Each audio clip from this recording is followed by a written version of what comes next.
My name is Clint Edgar, and my firm is Better Pockets Financial. My unexpected hobby is I'm a genuine car nerd. Love to nerd out about all things cars. Welcome to Unexpected Hobbies of Financial Advisors, the podcast where we interview fellow financial advisors about their pursuits and pastimes beyond their professional persona, some of which may be surprising to their colleagues and clients. We're interested in what makes them tick and how their unexpected hobbies might or might not relate to their everyday lives. Here's our discussion with this week's guest. Welcome to the Unexpected Hobbies of Financial Advisors podcast. I'm Brian Wright with Fiduciary CFO, and alongside me, as always, Joshua Walker, my partner in podcast. It's good to be here today, Brian. I'm glad you're here. We have a fun episode. We finally got around to recording it. We've had an immense amount of technical difficulties, but listeners don't need to hear that. And they wouldn't have if we hadn't fixed it. That's true. No one, and that's true too. Like they also wouldn't have if I had not mentioned it. But either way, here we are. Clint is with us to talk about classic cars, which I know a thing or two. Grew up in a car family. Dad's a car guy, Corvette guy. So would you describe yourself as a nerd extreme? No, but I can hold my own. Well, we'll find out. Well, that absolutely. Here we are. Clint, thanks for joining us today. Thank you for having me. I'm happy to be here. So we're in central Indianapolis. We're 30 minutes from where we sit from the Indianapolis Motor Speedway.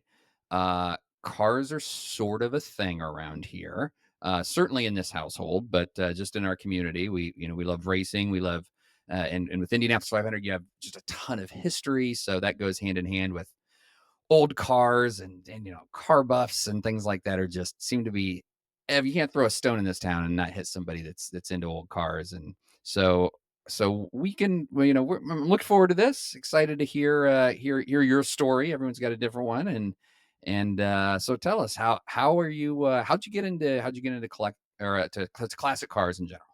Classic cars in general, and it's interesting because I was thinking through this before we were going to meet, and I think I got involved just like typical experience of getting involved in a hobby. Somebody planted a seed. At one point in time for me, my father is the one who planted the seed to be interested in classic cars. I've got baby pictures of ride around, in cars that were my dad's, my neighbors. I remember sitting on my dad's lap in his 51 Chevy pickup with a big steering wheel and just pretending like I'm driving, probably at the age of 4. I remember, his instructions sitting in the middle of the seat saying up, over, and out to when he pushed the clutch in to shift the truck. And so I remember these old memories, and with that comes the smells of old cars. They're kind of musty and unburnt gas, oil, those kind of things. Cigarettes, Cigarettes, you braid the cigarette lighters, you push in and they pop out, ashtrays in the back seat, Absolutely.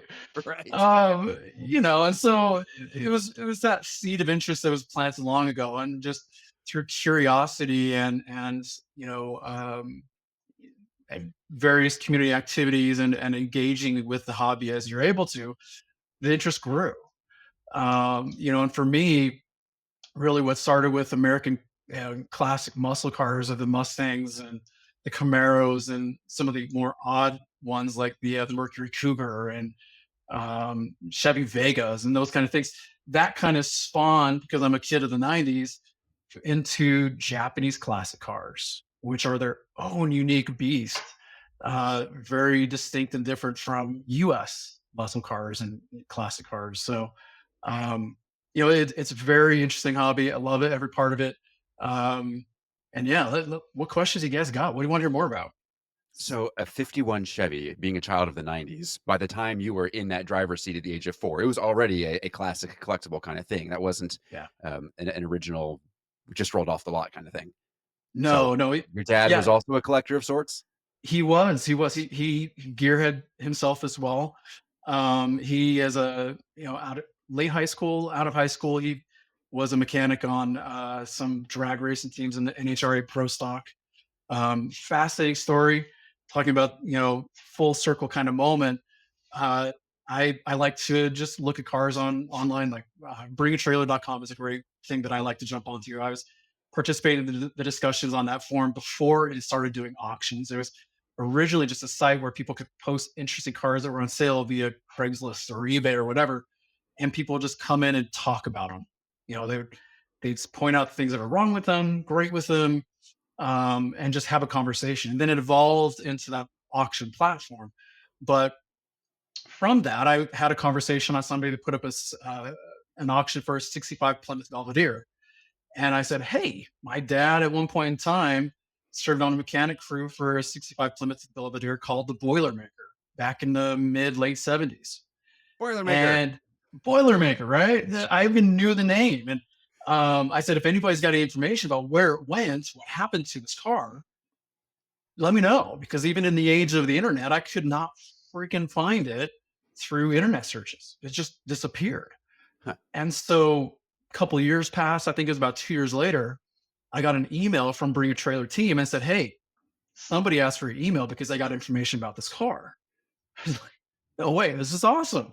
And so, yes, give them my email. And got in touch with this guy down in Southern Colorado in the Pueblo area. Turns out that it was his dad who used to race the car. It was his team, and his dad sold the car to a guy in the Pueblo area as well. And I was like, "That's can you send me some pictures?" And here's my dad's name, and totally reminiscing about this small world moment where I was able to tell my dad, "Hey, this is what happened to this car." And yes, the owner, his son, remembers his dad talking about you being on his crew, and just small world moments that make the world feel a little bit closer. Is Colorado where your family has its roots?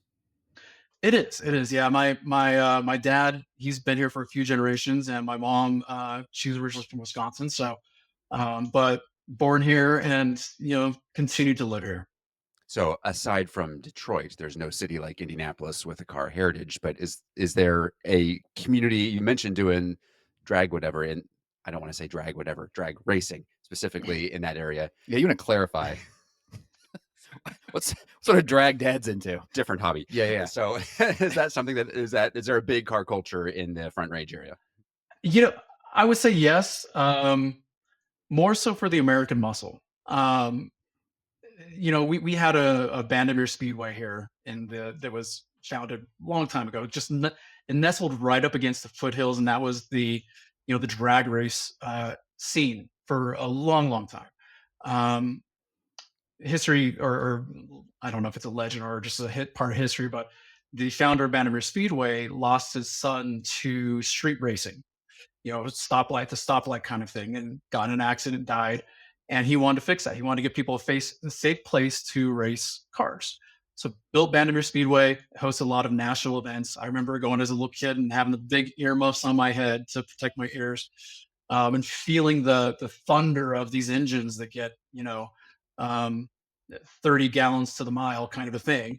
And, and so that was a kind of a staple for Colorado for a really long time. Vandermeer, I think it was last year, just decided to close up shop. They sold the land. It's being torn down right now with the plans to move out east, out towards the airport for Denver, to create not only a drag race facility, but also research and also some other tracks for enthusiasts to participate in. And then, of course, we have Pikes Peak International Raceway down in between Colorado Springs and Pueblo. They're both oval and a circuit course. We have the Pikes Peak Hill Climb, which I haven't had the chance to go to yet, but I really, really like to do that. Big international event, high risk kind of situation, but just all kinds of awesome machines out there. Probably the greatest attraction for enthusiast racers is High Plains Raceway out on the eastern plains of Colorado. Do you race yourself? For a long time, I had the ambition to. The car that I'm building in my garage, I was going to build it to do just that. It's a very capable car of doing that, in the classic sense. But after a while, you get gain some wisdom along the way. Um, and as a kid, a wee child, when adults ask me what I want to do, I said I want to race cars or fly jets. because that's what little kids want to do. You don't know what else they want to do. Right. But with wisdom and age comes a realization that some of those things maybe aren't the best idea. Racing is expensive, it's dangerous, and you have to be really damn good at it in order to continue doing it long term. And so between those three things, I've kind of made the decision that no, I don't want to actually race physical cars because those are some important decisions, right? When we're talking about risk-based decisions. Instead, I found an alternative where I've decided to do virtual racing or sim racing at this point in time, which it checks all the boxes, right? It doesn't cost as Sure. much as real racing. Right. It's not as dangerous, and you there's a little bit of give in terms of the amount of skill and talent you need to have in order to compete with some of the the semi-pro people that are really into it. You can spend some money in that hobby though, similar to real racing, but I think you hit the ceiling faster in the sim world than you do, generally speaking, than you Yeah, do in you the do. real world. You do, and while you can still count the hours on some of your equipment, like the pedals and the wheel and the wheel hub, you're not tearing down an engine every year to rebuild it. You're Right. not, Yeah. cycling through tires Yeah, every month. tires are more affordable in the sim world, that's for sure. Absolutely, absolutely. So, but yes, it's a fun, interesting kind of spin-off from the automotive kind of hobby.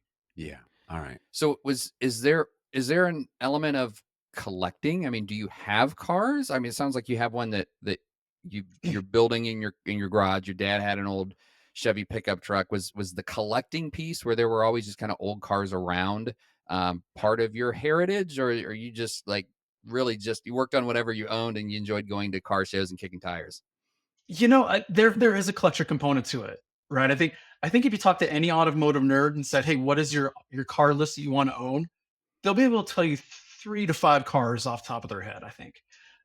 Whether they're new cars that are just interesting, whether it's a nostalgia car that it's their first car of high school, or maybe their second car that they've ever owned that they'd like to get back that they sold along the way. Or maybe there's a car that a buddy had that they really, really wanted but couldn't afford at the time. And now that we're grown adults, have more disposable income, now we can go out and find it. We can find something that approximates that. And that's the category that falls into my car that I collected is there was a kid at high school that, I always wanted to drive his car. I wanted it, but I couldn't find it. And so now that I'm adult, I had more resources. I have the internet, I have disposable income, and I know what to look for to be able to find it. And so what I found was a Datsun 510. It's a 1971 Datsun 510. All right. That Yeah. that was the object of your envy back in the day. Was It was. make the case. What's so compelling about a Datsun 510? It's a simple car. It really is. When you just look at it, it's boxy. It was built as a commuter car to kind of pull some of that business away from the Detroit bigs that were dominating the market in the 60s and 70s. It came with a 1.6 liter engine, later a 1.8 liter engine that was, like I said, $2,000, and you can commute your family from here to there. Along the way, people realized that there's a lot of advanced engineering that went into the car. So it's a unibody construction, which was different for the time. It's got a fully independent front and rear suspension, which again was pretty different. It came with the 4-speed manual transmission, which generally it was a 3-speed on the market. Front disc, rear drum. So again, a big differentiator at the time. And it came with some aftermarket support with things like air conditioning. You can get an aftermarket air conditioning put in by uh, the the the dealership that would be air conditioning this late 60s, early 70s, all for under $2,000. So that was the first appeal that I'm like, there's some really advanced engineering going on here for the time. In addition to this quirkiness, so yes, it does have cigarette ashtrays in the back seat that pop out. Yes. um, and there's a unique component to the 510 that's hard to find, which is the more it's modified, the more desirable and fun the car is. So The more and unlike the original condition, the better. Absolute and because here's the thing, if you can find like a let's just take a '69 Camaro. Sure. A '69 Camaro that is numbers matching, original condition, more than likely is gonna be worth more than a '69 Camaro that's been hooned out with an LS engine and 18-inch wheels, 19-inch wheels, Okay, Brian right? is showing me a picture of a Datsun 510, and Yeah. that is really something, man. It's I see what different, you mean right? by Those are boxy. boxier than I remember. I Yeah, was thinking yeah, when you said Datsun, I went to uh, Paul Newman. Like Paul Newman famously raced Datsuns, and but yep, those were more kind of like the hatchback, rounded back cars, Datsuns. But Datsun has a really interesting heritage, like in race, like they do, history. So yep. that's cool. They really do, yeah, and that's a whole other thing too, right? Because, that heritage was enabled by this over-engineering that happened by the factory. Mm. So, uh but anyway, yeah. So with a Datsun that's tastefully modified, it can have the original. It can have a different engine that's period correct, or completely different. It's just along the Nissan line of four-cylinder engines. But generally speaking, if it's tastefully modified, it's going to be worth more than it is in OE original numbers matching condition. Was this Uh, a mass production? There were thousands and thousands of these made, or was it niche even at the time? there were thousands of them made, but they're really hard to find, especially in Colorado. Uh, there's a couple of reasons why they're hard to find is that um, going back to the recognition that they're a $2,000 car, after people got their use out of them utility, they just sent them to the crusher. There was that at the time there it was a tool that worked well, but when it was time was up, it was up. So there's not a lot of remaining because of that.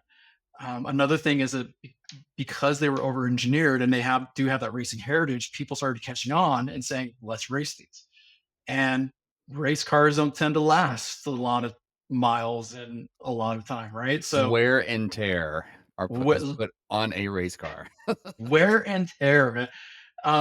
And then in Colorado, anyways, there's not a lot of Datsun dealerships. They made it to the West Coast, British Columbia, Oregon, Washington, California.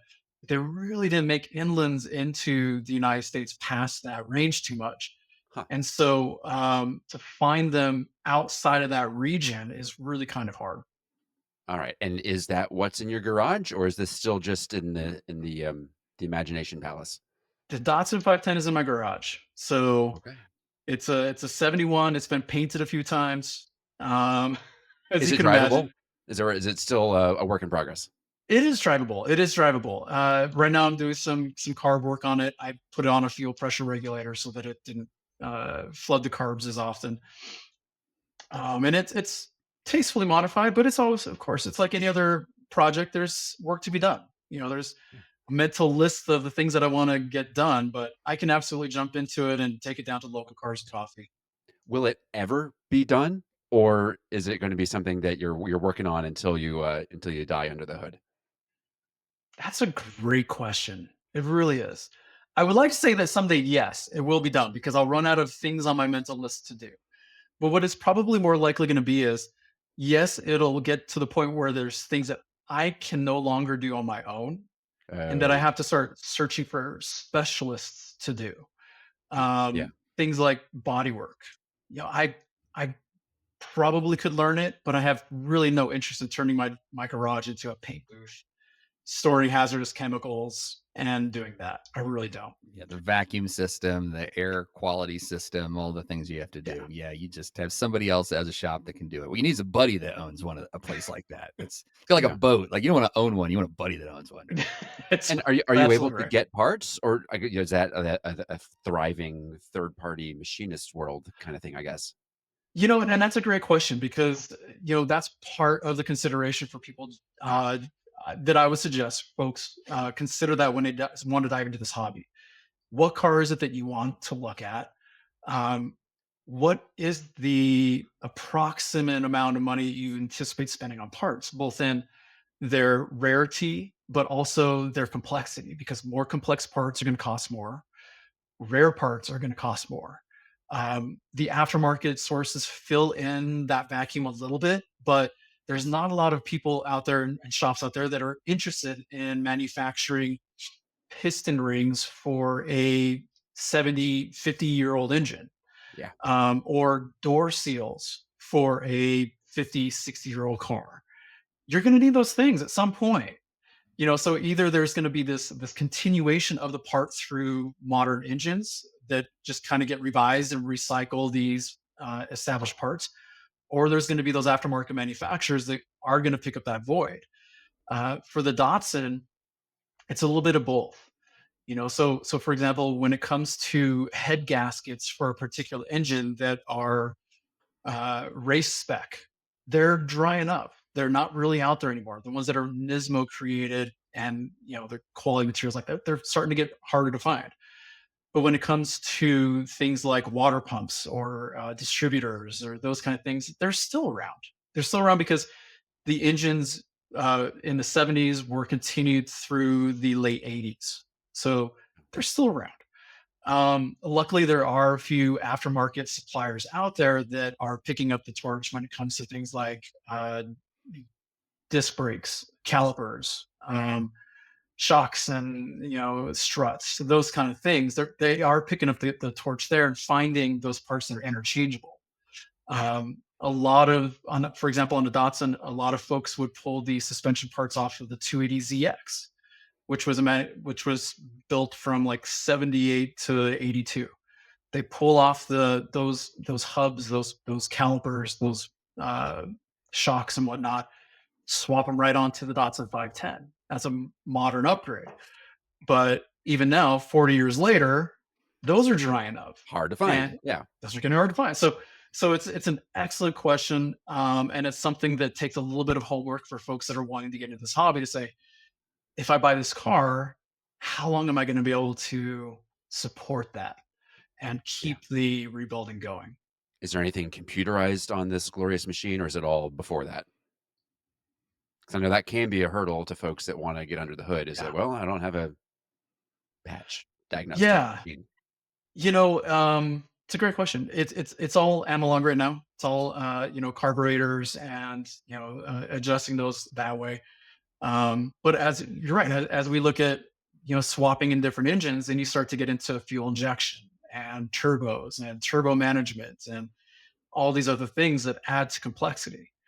And when you add to the complexity, then you guys start taking a little bit looking at some of the root things like, can the electrical system in this car, the old wiring, the old fuse box, can it handle these new computers and the new amperage that's needed? Right, dropping a flux capacitor into it. Like, is this these Right. old wires gonna handle it?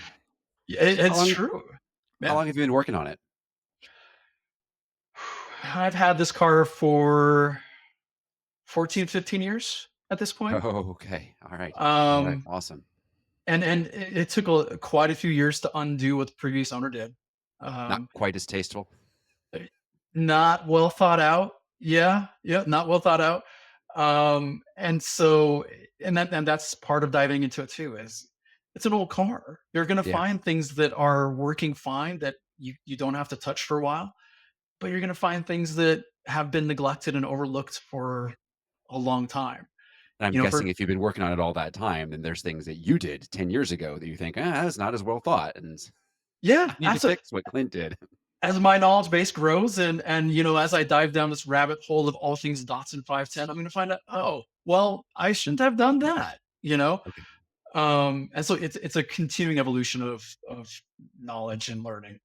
So you envied this thing or this classmate of yours as a child, and you've had it for 15 years. Are you ever going to be able to part with it, or is it going to become an heirloom of your house that your grandkids fight over? It it's a great question. um I don't know if I have an answer for that at this point. There's always that question of, do I like this car more than the one that I could replace it with? Right, because like I said earlier, there's collectors have that mental list of cars that they have. I have a mental list of the cars I'd like to have. And there's certainly some on there that I'd be like, yeah, I would sell this one in order to get this one. Yeah. And space is an issue too. You don't want to store these cars, these classic cars that are prone to rust and rodent damage. You don't want to store them outside. And so if we can store them inside, if do I have the space for another collector car. Right now, I don't. But would I like space to add two or three or five more? Absolutely, I would. Um, so it's all goes back to what do I value, and is this collector item, this hobby that I have, does it align with my values, or is my value starting to change and this doesn't quite align anymore? Is this a car that you would drive to the office or the grocery store, or is it a Sunday afternoon special thing, or is it only on Christmas?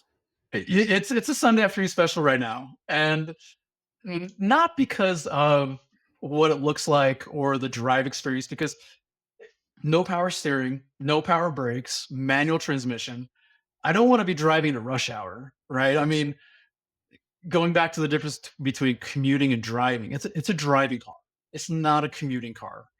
Um, but the unique thing about driving an old carbureted car is that when you get out of the car, you kind of smell a little bit like gasoline fumes, a little bit like exhaust, right? And so if I'm going into a meeting or a lunch or a coffee with the client, I'm not quite sure I want to smell like gasoline and Hey, man, did you just cut the grass? right. Right. I mean, I don't mind it, but I'm trying to be conscious around about the people around. Sure, sure. And are there people when you go out driving, I guess, are there people that you would take with you, or is it a solo activity? I'm happy to have people join me. Really am. But at the same time, I love the spontaneity of being able to jump in the car on a Sunday morning when it's 60 degrees, roll down the windows, throw on a hat, and just drive to wherever. Sure. Not having an agenda. Maybe I'll see a place to stop for food and stop for 30 minutes to eat something, and then just start driving again. But passengers are always welcome. Um, my dog doesn't like the back seat too much in this one because it's loud and smells bad, but yeah, it's okay.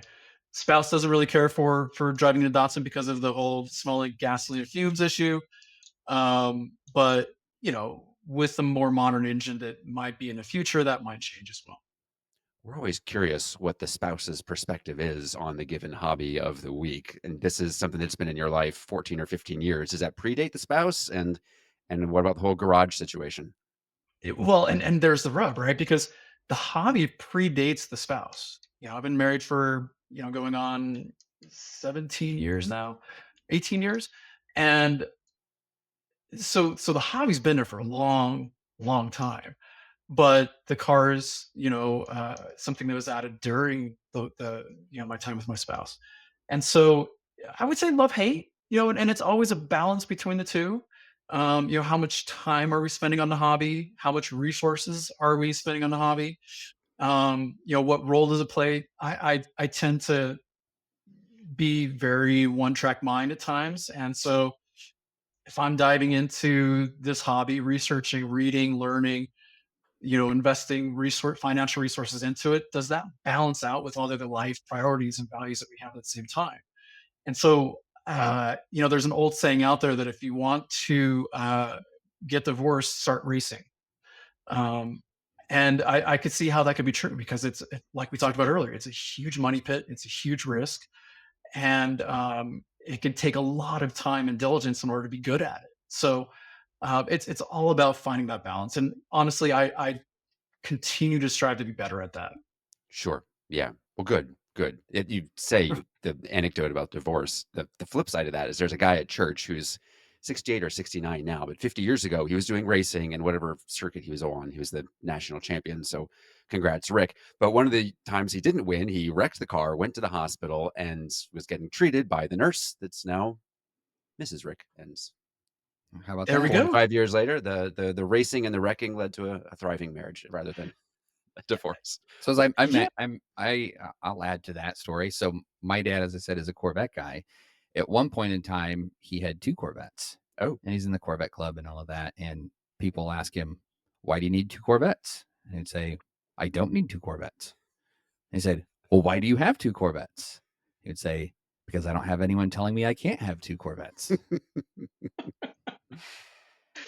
Easy. And that's he's My probably dad. got extra space in the garage for 2 Corvettes, He right? I does. mean, He does. Now he's back to one now. So yeah. he's Well, we'll getting come back older. to marriage advice later on. What have you learned from your hobby that you've found applicable to your daily life, the daily grind at Better Pockets?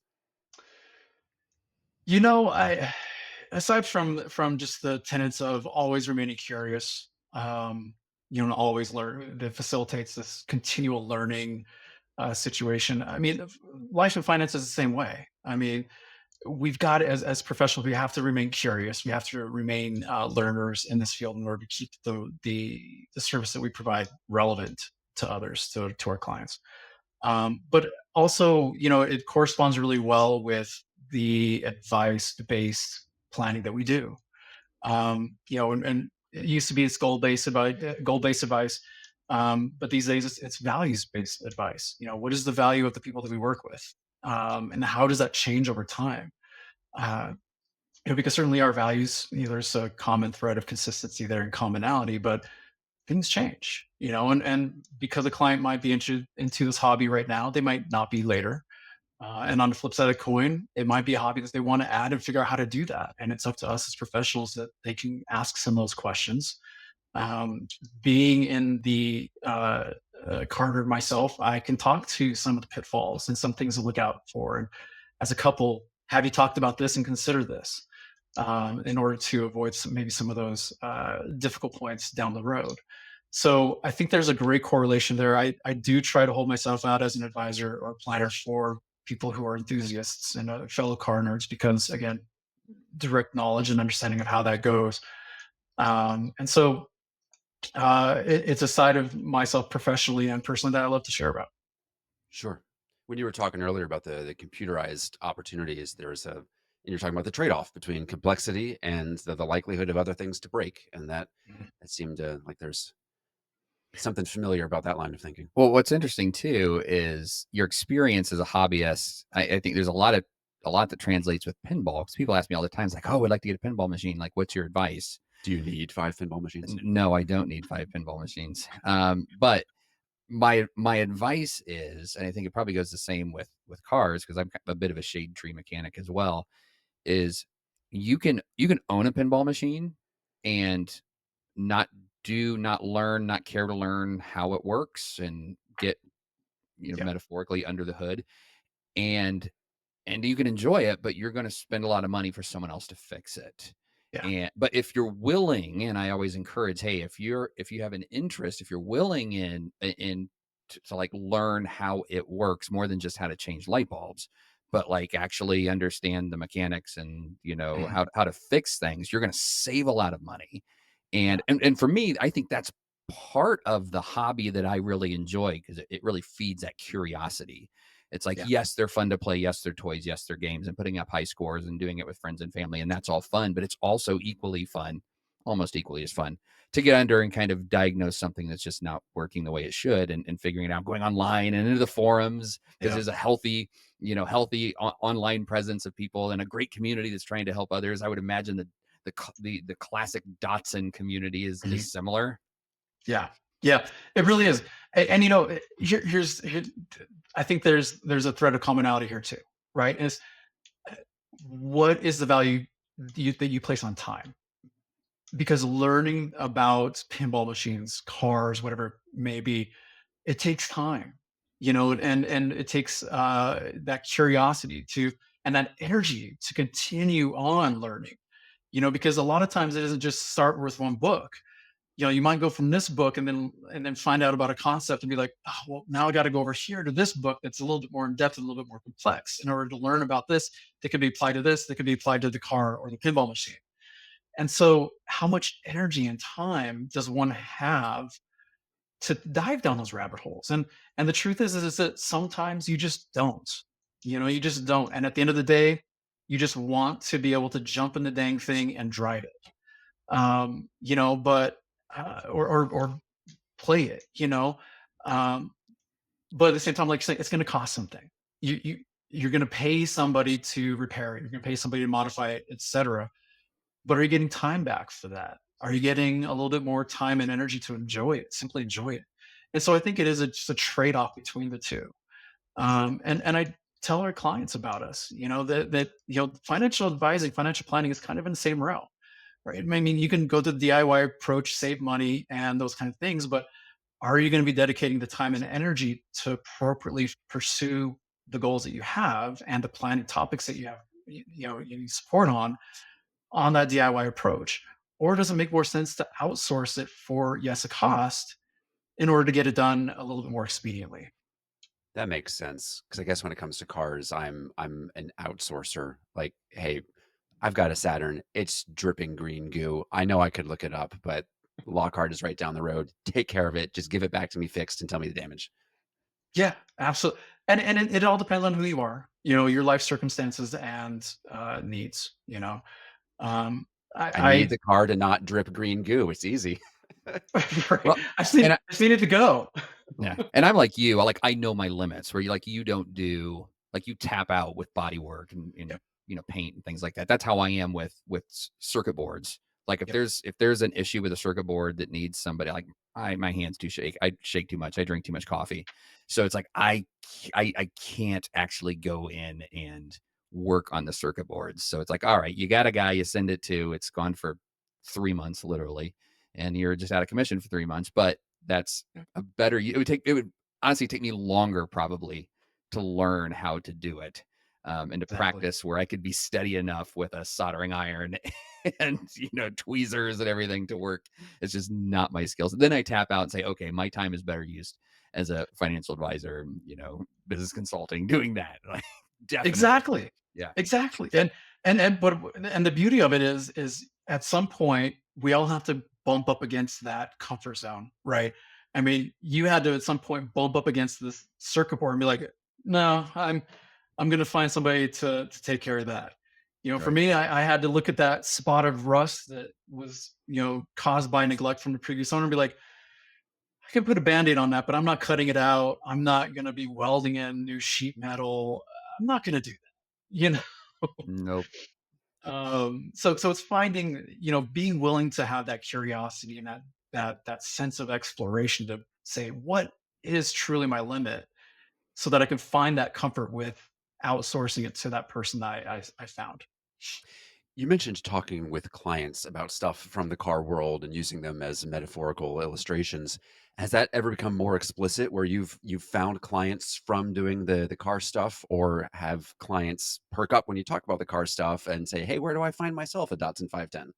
Yeah, I try to, it's all the circles that we operate in, right? I try to dedicate time and energy to being in those circles. One of the things I'm looking forward to here in a couple months is rejoining the Cars and Coffee community. The Cars and Coffee, for those that don't know, it's literally just a concept that started with, let's grab a cup of coffee, park in a parking lot with interesting cars and talk. Um, it's grown into a national phenomenon for car nerds to just gather, even non-car nerds. So, they'll park at a parking lot down the street and walk over with their family and their kids, and it's very family friendly. But the ones that I go to are on the second Saturday and the last Saturday of the month, where I'll just go and park my Datsun, pop the hood, roll down the windows so that people can look and stuff. Set up a little table next to it that has a brochure from our blog or something, one of our blog posts, a card, and just see if anybody picks it up. I'll stand there for a little bit and say, "Hey, here's our recent blog," or strike up conversations about it. But having my foot in that world allows me to bring my other financial planning foot in as well and say, have these conversations because if we talk long enough about cars, at some point, I assume at some point somebody's going to ask me, what is it that I do for a living? And then our story is different enough regarding our firm that, in the first couple sentences, people usually ask more questions. And if they don't, that's okay too. I'm at least there looking at awesome cars and having conversations about other awesome cars. So two immediate follow-ups. I heard you say our blog. First off, who's our? 'Cause that's the first person plural. And then the blog. What's the life of the blog, and what are you trying to accomplish with that car-wise? Yeah. So our blog, I'm the co-founder of our firm. My co-founder is Josh Newell. Excellent guy, and he and I started the firm. I have On to a put that out recorded there. Come on. line. He's excellent. Of Yeah, course. come on, come on. We started our firm together because we had a similar journey through the financial services industry. But that's the our part of it, and the blog that we have on our website, it doesn't specifically talk about one hobby or the other. You know, we really try to pull on common threads that we all experience as humans in our blog. And so one of the blogs that we have is, what do you pay your financial advisor for? You know, when it comes to value gained from those relationships. Another one is financial planning for superheroes. You know, because prior to working in the financial services industry, hold on, prior to working in the financial services industry, I was a child welfare professional. I was a child welfare policy practice expert for 15 years. And so I worked with this group of people who I consider superheroes, being caseworkers, you know, teachers, nurses, doctors, first responders, who are doing superhero work on a daily basis to keep our community together. And so that's one of the blogs we put out there, is to say, hey, here's some of these common experiences and considerations that this group could take into consideration with this whole financial planning topic. Um, I'm glad so, you so explained that, because when you said that, I was thinking it was for superheroes. It's yes, will Lloyd's of London do comprehensive coverage on the Batmobile? Yes or no? But that's much more plausible and worthwhile. yeah, absolutely, absolutely. And so it's more of those threads that are universal in these conversations that we have, as opposed to direct, you know, financial planning, blogging, and numbers and those kind of things. Sure, sure. When you think deep into the future, two questions coming down this line of thought. When you hang it up professionally, will the car stuff be something that you're looking forward to spending more time to in retirement, or is that just too far over the horizon, or is the car stuff going to go by the way of the side? You're going to take up fishing when the time comes. You know, I think it'll continue. I really do. I think it'll look very different, you know, because however far down that road this life moment is, I don't know yet. But I do think it'll look different, but continue. You know, I probably won't be, you know, crawling around on a creeper on the. For those that don't know, a creeper is a mat you roll on the rolls underneath cars so you can work underneath it. Sorry, I got to get my lingo out here. Um, Probably won't be doing that anymore. You know, hoisting around rear differentials and muscling up transmissions. I probably won't be doing that too much anymore, um, because it's heavy and it's not fun. um, but it'll look different. But I imagine it'll continue because honestly, when you go from a very uh, mentally heavy role like a financial planner, I mean, there's a lot of contextual information that's complex that you got to consider every day. And then when you can go to just simply turning a wrench or adjusting a carburetor, there's a disconnect there that is fantastic. You know, just to decrease stress and to be present in a moment with something tangible in your hand, like a wrench. Um, Being in the garage is one of my favorite places. You know, I turn on some music, I have a cold beverage, you know, and I just, whether it's picking stuff up or organizing or adjusting something on the Datsun, it's just a peaceful place. And so I fully expect that to continue. What I think is interesting, just as hobbies go, is this is a hobby. I've been fascinated as being kind of considering myself a car guy, and just I've done kind of to bring it back into financial planning. Like I've done client events at like the Mecum auction, like classic car auctions, and it's fun. And you get this too at the cars, cars and coffee, is where like there's just nostalgia, especially in our quote target market, the Gen X and the boomers, especially. Like there's just this nostalgia around autos, a car they had, a car their dad had, grandpa had a car like this, kid I went to high school with. And I wonder, as this hobby continues to go on, will there are teenagers that aren't getting their license right now because they're just not interested in driving.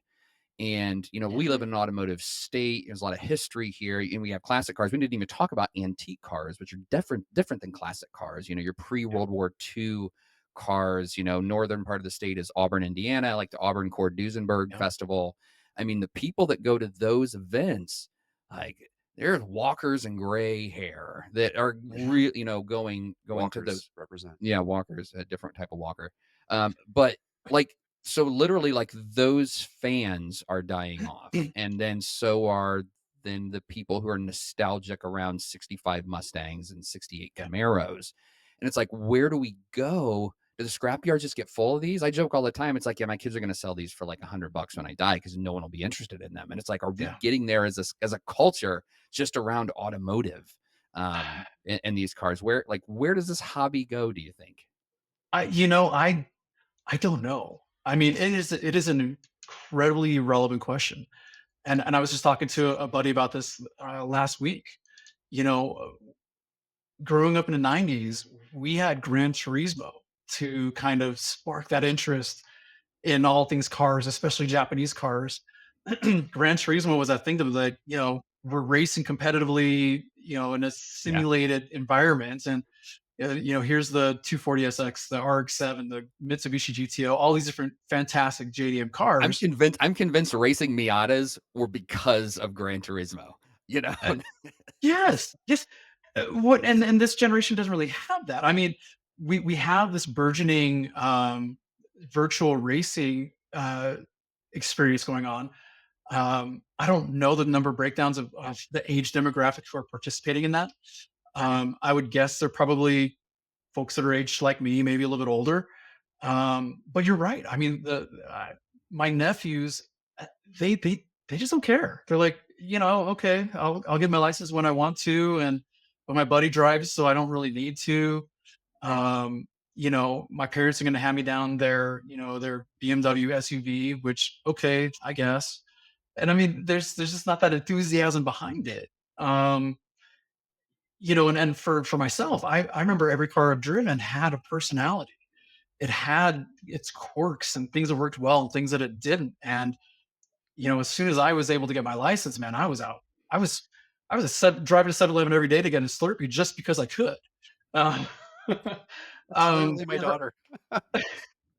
I mean, it's true. I'm gonna go fill up with gas, but your tank's full. Yeah, I can fit a little bit more in there. I just can drive over You the know, road. it's not full my stomach. Bring a Right. Slurpee on. Come back an hour or two later. Um, but you're right. I mean, I worry that there's going to be this, for lack of a better word, brain drain on the hobby because people just aren't continuing it. And uh, like you said, these incredible vehicles are just going to go to the scrap yards or rot away in a barn because the stories behind them, the personalities and the characteristics behind them, the significance is just kind of lost. Well, as advisors, we understand supply and demand is as good as anybody. And Mhm. it's like if there's no demand, then why would a parts supplier continue to make brake pads or, water pumps or Yeah. anything for a 71 Datsun or a 65 Mustang or anything? At some Yeah. point in time, it just does the economics aren't there because the demand isn't there. And then once that Yeah. happens, then it is then it really is, then they really go to die, which is sad. I'm sure 100 years ago, people were doing podcasts about what was going to happen to the buggy manufacturers, and people are into buggies, Yes. and now they're gone. Those What is those pre-1900 those Right. 19th century podcasts were fantastic, weren't they? so? What would be the median age in the Datsun 510 sub community, or is that even knowable because you're all online behind handles? It's hard to tell. It really is. Yeah. And it's such a small community these days. Because like we talked about earlier, I mean, enthusiasts are snatching up and buying these 510s continuum, but they continue to be heavily raced in the SCCA circuit. Um, So it's not the Jay Leno's of the world snapping them up and putting them alongside 50 other cars in a glass garage. no, but Jay Leno does. I believe he does have one in his garage. So does Adam Adam Carolla's a big Datsun guy. Adam Carolla, that's right. But they continue to be raced. I mean, you could find on auction sites the most common ones that go up for sale are auction or are race cars, action with the interiors gutted, full cage. What's left of them? You, Yeah. yeah, so I mean, technically they're 510s, but they're not really road going full character type road tens, So you're in 510s. Colorado. How does yours do in the snow and the rain and in the dark? The headlights up to snuff? Is it able to handle itself in slush and all that? For snow and rain, don't know. I've never driven in either, and I probably never will because I worry that it would rust away. Yeah. Like literally when the sprinklers come on and there's that little runoff in the street and I have to drive through, I'm like, damn it. It's the alphabet But cars. yeah, yeah. But with the lighting, I did take a lot of measures to update the lighting, that full LED, modern relays, modern fuse box, up size wiring where I could, those kind of things. So Okay. it glows. I mean, it all on glows when in the dark, which is what I want because it's so small. I don't want anybody hitting you, right? Right. So Yeah. it glows. You want a really good event, every summer, uh, at the Indianapolis Motor Speedway in June. It's Father's Day weekend, actually, which is fantastic. They keep doing it Father's Day. But the SVRA, the Sports Car Vintage Racing Association, SVRA will run a 3-day uh, vintage race, and it's awesome. I go with my dad whenever we can, when we're available. And it's a great, and it's all fathers and sons. And we took my son out with us last time. So it's just 3 generations. Yeah. And it is, you talk about nostalgia and just, they're racing the Datsuns and they have all the classes, the different classes. So you will have like pre-World War II cars that are being raced. And I use that in like the loose, like it's gentleman racing. No one Yeah. wants a bumper to be damaged. No one wants to go into a wall. If someone's passing you, you let them go. They're faster. You both know it. Yeah. So like but it's still just really cool to do. It's a really, really cool event. But I'm guessing that 1,000 miles on I-70, if you don't know that it's going to be dry the whole way, you don't pull it out of the garage unless you got a weather forecast. Oh yeah, I wouldn't advocate driving your Datsun here. I'd advocate getting on a plane and flying here and Right. staying in a Right. nice hotel and watching someone else spend money on tires. Enjoy somebody else's Datsun around the track or BMW Right. 2002 or something like that. Yeah. Right, exactly. Yeah. You know, So, yep, oh, go go ahead. ahead. I was gonna say, and road trips aren't out of the question with a vehicle like the Datsun 510. It's really not. It's just a question of when. What time of year do you partake in a road trip like that? And how much time do you have to do it? Do you stay off the interstate where people are cruising by 85, or do you take the county roads to get to where you want to go? A trip that would US normally 40. take. US 40 goes through central Indianapolis and all the way to Steamboat Springs.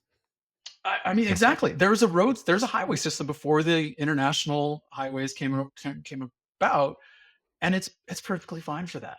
I mean, a lot of antique classic cars, local classic cars, are okay for those kind of road trips, and would be quite honestly a delightful experience to take 2 weeks to drive from point A to point B, stopping at whatever point you want to.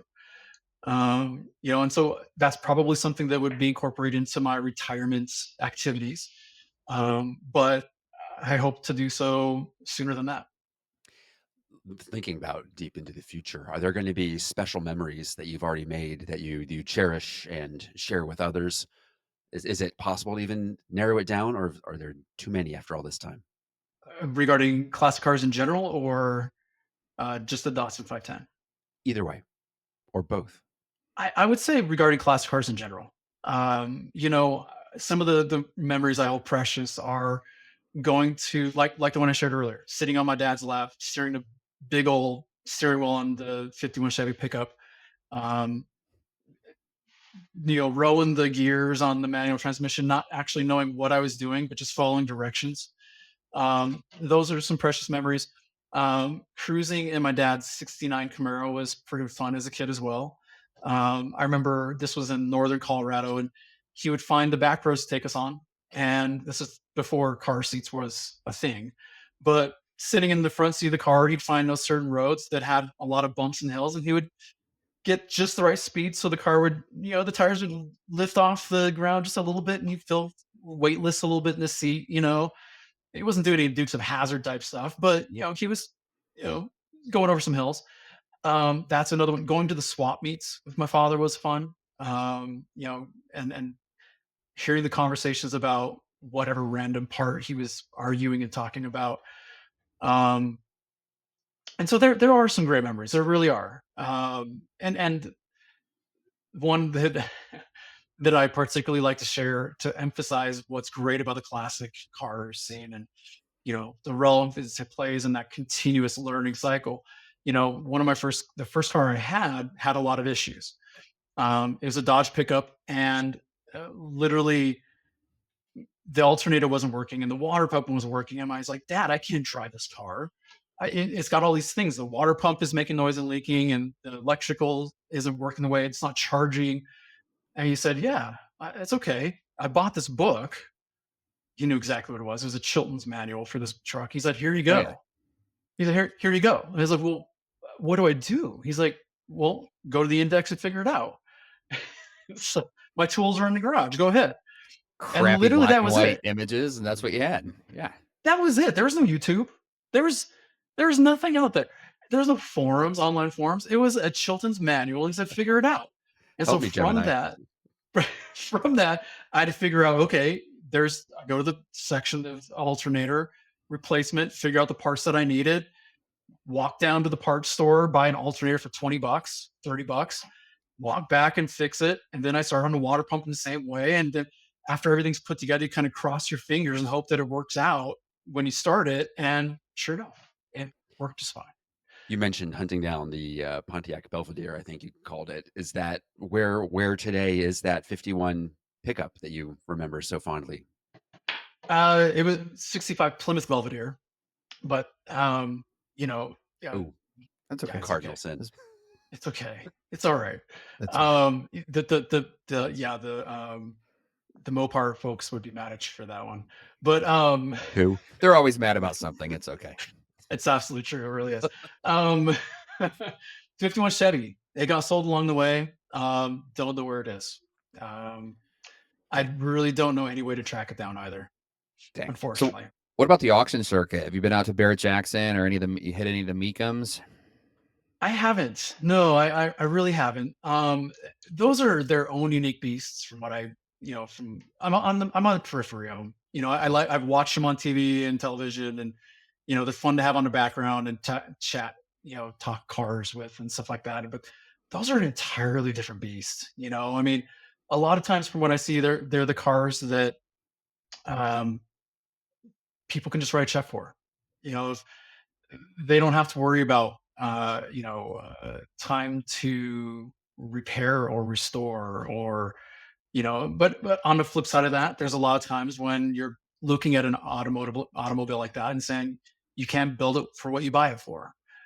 Meaning, if you get something that you're going to restore, a lot of times that those incremental purchases add up over time, and at some point you're like, I could have just bought this finished for what I've you know put into it over the last 10 years. So Adjusted cost basis. Right, right. I've been mhm, to both. I've been to Meekum comes through Indianapolis in the month of May every year, so I've been to that a bunch, and I've been to some other Meekums in other cities. And my dad and I flew out to Barrett Jackson one January, which was really cool. And I'd say Barrett Jackson for sure is like they go from one like true collector, like this person has a garage and like these cars never, they go from one yeah, trailer to one collector to another.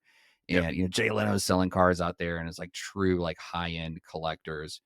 But the Meekums though, I think the Meekums are more, you do have the high end on like, the Saturdays, like mhm, the final day, the TV day, like that's where the yeah, big dollar cars go. But if you go on the first day, like of a Meek, like I'll usually start on like a Thursday, like you could walk in there with 20 grand and probably get a really nice like I yeah, say daily driver, but a Sunday driver for sure. If you don't, want something that's super unique or super rare, like you just want to, 65 Mustang. It doesn't have to be a GT. Like it's just to yeah, be just a nice little Sunday driver. Like you probably score one for 20 grand or less. So you don't have to be, a billionaire to walk out of those. It helps that Barrett Jackson though, if you are. yeah. I mean, it's a good reposition for what I would assume is normal. So I appreciate that. Yeah. And what's interesting is the online auction community has blown up since I would say right around COVID. And for the JDM vehicles, so Japanese domestic market vehicles, It's always been primarily been online, unless you have a broker that's overseas in Japan doing it for you on your behalf. It's always pretty much been online. And the US has an interesting rule about emissions, the 25-year rule for emissions. And so if you go back 25 years from current date, those cars don't need emissions. And right now, if we go 25 years back on Japanese vehicles, we're really getting to the end, almost to the end of the sweet spot for Japanese domestic market vehicles, where there's some really cool, interesting stuff going on over in Japan that just simply didn't make it to the US shores. So, previous to this era, I mean, there was less attractive models where they would literally you buy a 240SX or an RX-7 or something like that, chop it off at the hood, ship the engine and the transmission, and that's what you buy, because people wanted the engines and the drivetrain more than the car itself. But with this 25-year period, starting to include really interesting cars like some of the later RX-7s, um, Nissan Skylines, especially.